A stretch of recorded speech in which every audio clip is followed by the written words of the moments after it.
Antarctica 14.2 million square kilometre में फैला है। इसका साइज का अंदाजा इससे लगा सकते हैं कि अंटार्कटिका ऑस्ट्रेलिया से साइज में 2 गुना बड़ा है और इंडिया से 4 गुना, और 16 पाकिस्तान समा सकते हैं पूरे अंटार्कटिका में। हम इस वीडियो में देखेंगे कि दुनिया की कौन सी गवर्नमेंट या कौन सी इंटरनेशनल बॉडी अंटार्कटिका को कंट्रोल करती है और कौन से ऐसे देश हैं जो अंटार्कटिका पे अपना अधिकार जमाते हैं, और इंडिया का क्या रोल है अंटार्कटिका में।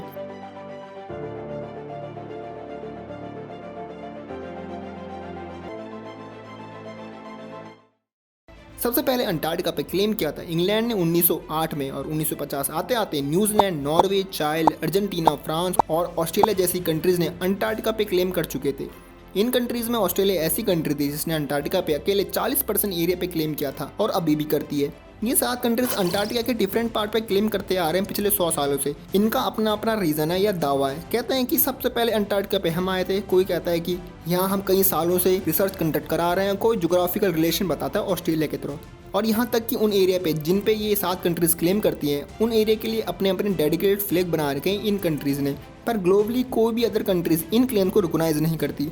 अंटार्कटिका में फ्यूचर में कोई और क्लेम्स ना आए और यहाँ की जो बायोडाइवर्सिटी और मिनरल्स को एक्सप्लोटेशन से बचा सकें, इसके लिए 1959 में 12 देशों के बीच वाशिंगटन डीसी में एक ट्रीटी यानी एग्रीमेंट साइन हुआ था। ये 12 देश थे Japan, USA, Russia, south Africa, Belgium और वो 7 देश जो क्लेम कर रहे हैं। इन 12 देश ने मिलकर 1959 में एक बॉडी फॉर्म की थी जिसका नाम था अंटार्कटिका ट्रीटी सिस्टम। आज 2021 में 54 देश इस ऑर्गेनाइजेशन का हिस्सा हैं, जो कि वर्ल्ड की 80% पॉपुलेशन को रिप्रेजेंट करते हैं।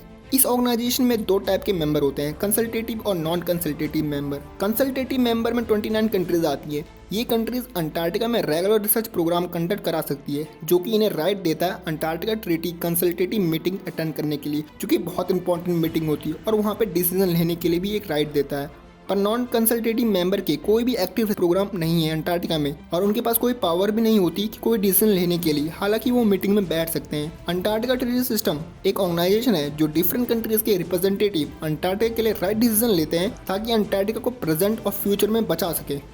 जब ये एग्रीमेंट साइन हुआ था तब कुछ लॉ बनाए गए थे, जैसे कि ये ऑर्गेनाइजेशन उन क्लेम्स को नहीं हटा सकती जो 1959 से पहले हुए थे। ये तो होना ही था क्योंकि मेजॉरिटी उस टाइम पे उन कंट्रीज की थी जो क्लेम कर रही थी। पर 1915 के बाद जो भी क्लेम्स होंगे उसकी कोई ऑर्गेनाइजेशन नहीं होगी, यानी कि कोई वैल्यू नहीं होगी। पर रशिया और अमेरिका ने कहा कि हम एग्रीमेंट पे साइन तो करेंगे, पर हम इस लॉ को नहीं मानेंगे कि 1959 के बाद कोई अंटार्कटिका पे क्लेम नहीं कर सकता, जिस वजह से रशिया और अमेरिका के पास ऑप्शन है कि वो फ्यूचर में क्लेम्स कर सकते हैं।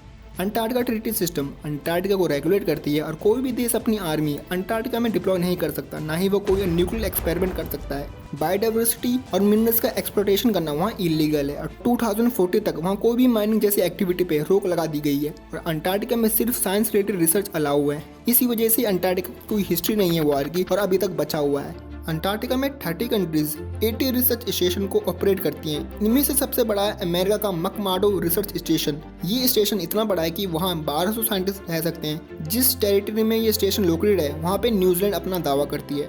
अंटार्कटिका पेनिसुला में 2 स्मॉल स्कूल भी हैं। यहाँ साइंटिस्ट के बच्चे पढ़ते हैं जो वहाँ काम करते हैं। हालांकि इन बच्चों की पॉपुलेशन बहुत कम है, और हो भी क्यों ना, जहाँ विंटर में टेम्परेचर -70 से -80 डिग्री और समर है -30। हालांकि वहाँ अंटार्कटिका में 11 बच्चे अभी तक बॉर्न हो चुके हैं। सर्दियों में अंटार्कटिका में 1000 साइंटिस्ट रहते हैं और गर्मियों में 5000।